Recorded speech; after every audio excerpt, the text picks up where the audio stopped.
పిల్లల భవితకు బాట వేసే వేళ ఇది. తల్లిదండ్రులు గురువుల కలయిది. విద్యార్థి అభివృద్ధి మా లక్ష్యం గదా. మెగా పేరెంట్ టీచర్ మీటింగ్ సందేశం ఇదే కదా.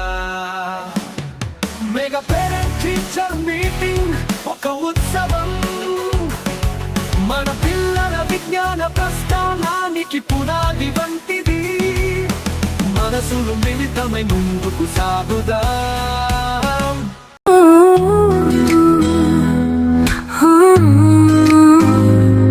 పిల్లల బంగారు భవిష్యత్తు కోసం బడి వైపు ఒక అడుగు. మెగా పేరెంట్స్ టీచర్స్ మీటింగ్ కు స్వాగతం సుస్వాగతం. రండి రాండోయ్. ఓ తల్లిదండ్రులారా, ఓ గ్రామ పెద్దలారా, ఓ పాలకులారా, అధికారులారా, బడి వైపు అడుగులు వేయండి.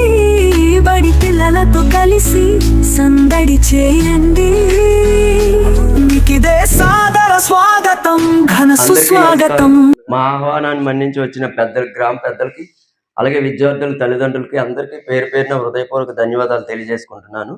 అయితే ఈరోజు మెగా PTM 3.0 అంటే మెగా చాలా పెద్దది అని అర్థం. పేరెంట్ టీచర్ మీటింగ్, తల్లిదండ్రులు టీచర్లు అందరూ కలిసి చేసుకునే ఒక పండుగ లాంటిది అనమాట. కొత్త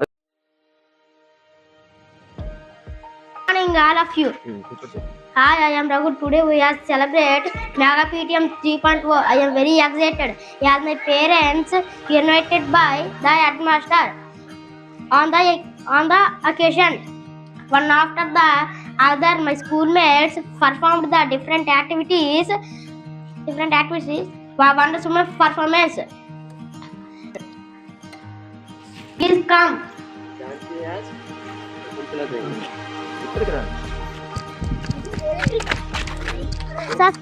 Hello, this is Shakuntala Devi. I love mathematics. I play with numbers.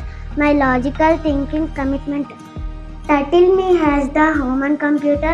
So my dear children, put your efforts to be successful in your life. Wish you good luck. Hello dears, I am M. Krishnamurthy, an Indian classical dancer of Bharatanatyam and Kuchipudi. I have a great passion for dance and continue to excellence of children in dance. Your person, all the best. This is Sarojini. Hello friends, this is Sarojini Naidu. Writing poetry is my hobby. People call me the Nightingale of India. Since my 14th I have been writing poetry. I say that you can also become a poet if you have enthusiasm and creativity. I wish you good luck in your all efforts. Bharat Mata ki Jai. I was a queen of Jhansi, began a lady. I exhibited my courage by fighting against the British in the 1857 revolt. My dear children, be brave and stand for the nation. Good luck.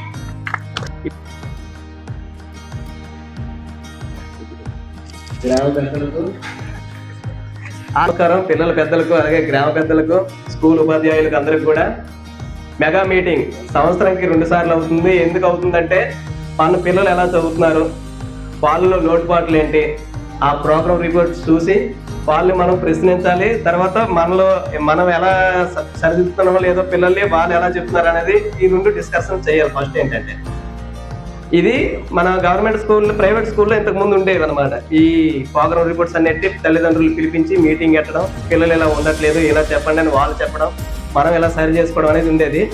Government వచ్చిన కాడి నుంచి school కూడా బాగు చేసి ఇటువంటి కార్యక్రమాలు చాలా సంతోషం. ఇటువంటి పెట్టాలి. ఎందుకంటే మనకి ఎలాగా బాధ్యత లేకుండా ఆ తల్లిదండ్రులకి గుర్తు చేస్తుంది గవర్నమెంట్ అనమాట. 2 సార్లు అయినా సరే వెళ్ళాలి కన్ఫామ్ గా. ఇదన్న మన బాధ్యత. అదేంటంటే ఇప్పుడు ఎవరి పిల్లలు ఏం చేయాలి, మా పిల్లలు నేను గ్రహించింది ఏంటంటే వాళ్ళు వచ్చినట్టు నేను ప్రతిరోజు నేను హోంవర్క్ ఏంటి ఇచ్చారు, ఏం చదువుతున్నారు, అసలు ఈరోజు ఏం పాఠాలు చెప్పారు నిలబెట్టి అడుగుతాను అనమాట. ఫస్ట్ వాళ్ళు ఏం చెప్పకపోయినా సరే వెంటనే వీడియో తీస్తాను. తీసిన వెంటనే ఆ మేడం కానీ టీచర్స్ కానీ వెంటనే పెడతాను. నేను పెట్టిన తర్వాత వాళ్ళు ఈరోజు సమస్య ఏంటి, ఎందుకు చెప్పలేదు అనేది వెంటనే రిప్లై మెసేజ్ పెడతారు. ఒక్కోసారి నా దగ్గర భయంతో పిల్లలు చెప్పలేరు అనమాట. అది కూడా చెప్తారు, సార్ మీరు చెప్తాం ఇలా చెప్పట్లేదు వాళ్ళు అనేది. నేను మళ్ళీ గట్టిగా అడిగితే అప్పుడు చెప్తారు.